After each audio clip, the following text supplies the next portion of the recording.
Hi, my name is Evan Everly, and welcome to our senior design project. Some things that I worked on were 7-segment display and also PCB design and fabrication. Hi, my name is Josh. I focus on all of the audio aspects of this project. So the audio feedback circuitry, the audio feedback coding, and a lot of the recording, as well as anything else related to the audio. Hi, I'm Jalen, and I worked on the LED game board and the inverter circuitry for the L-wire, and I assisted Josh and Evan with all the logic for their parts of the project. And I also designed and fabricated the wooden enclosure for our game board.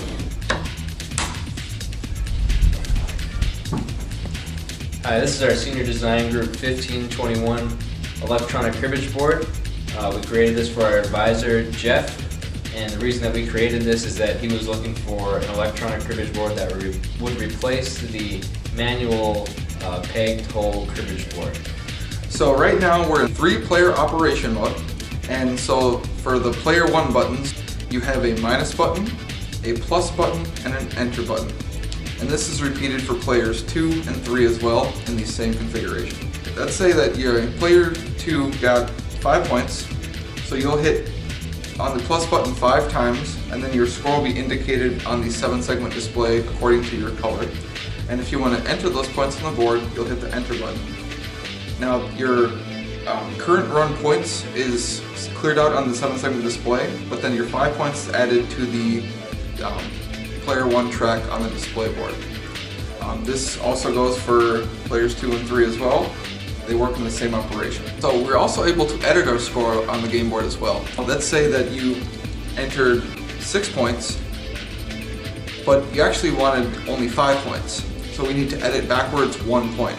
So we're going to add 1 point on the board, hold down edit minus, and click enter, and now only the lead point moves back 1 spot. So your tail point still remains in the same spot.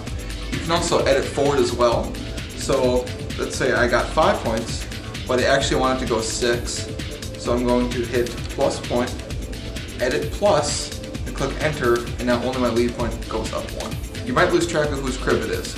So, when you shuffle the hands, the crib goes to the next person. Well, the crib is designated by the color of the electroluminescent wire surrounding the cribbage board, and you can change the color of that by hitting the crib toggle button. So, like when you shuffle the cards and you redo the cards, that's when you would hit the crib toggle, so then it toggles that button to go to the next player. And there's also a 2-player operation mode. So, before you turn on the game, you would select the player operation with this toggle switch. So down is 2 and up is 3. And you'll turn the game on. And as you can see, the player 3 button is disabled and the player 3 7-segment display is disabled as well. One of the key features for this electronic cribbage board is that it has audio feedback, recordings of our professors from the EE department. And so if you score a few points, and then if you score a lot of points, there's another professor speaking. Wow, that's a good hand, but any hand is better than Schroeder's. So you might be wondering what these large LEDs on the left and right of our LED game board is. The right side symbolize you've gone around the track for 60 points, since the track is only 60 points and you need to score 121 to win. So to signify that you've gone around once, we have the right LED light up. Jalen here has finally hit our 60 point. The first player 1 has made it across the 60 point range and now is on his last track to finally get to the 121st point. Here we have the winner of the game is red. He has a 60 point LED lit and his 121st LED lit. And then finally, our final requirement was that to create a battery backup so that if the power board or the power plug is removed, then the game is saved and we can put the power back in and still have everything running. So now moving to the inside of our electronic cribbage board. On the back here we have 3 purple PCBs. Each stands alone for the 7-segment display. It uses a shift register to write 1s and 0s to the 7 segment, to display your current point that you are on. So your big LED matrix peg hole board on the front side is actually just one big PCB. So this one PCB houses all 180 LEDs for the display board. The large 10mm LEDs are not part of the PCB, they're just mounted to the enclosure itself. So the way that this board works is all 30 columns are connected together, and then all 6 rows are connected together. And the logic of this is that if you were to control all 180 LEDs independently, you need 180 outputs.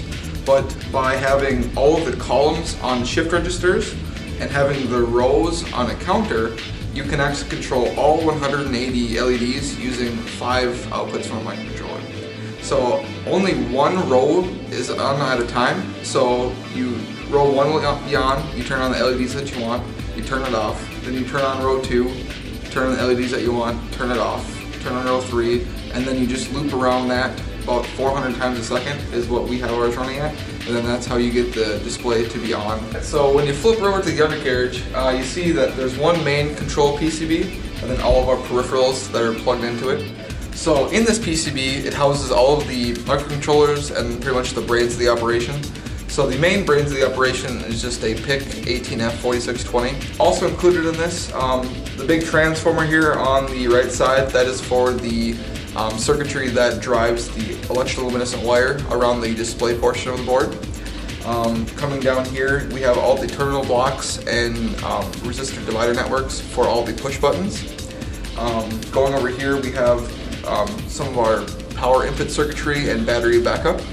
Up on the top left corner is all the circuitry and the audio module for all the audio feedback that houses the SD card and the audio op amp, so we can get some nice volume rolling out of here. And then all of the wires connected along the top row are all of the inputs and outputs from the display portion of the board. That's how we tie the control board to all other 4 PCBs and 6 LEDs. We have our speaker up here. We have the potentiometer for the volume for the audio.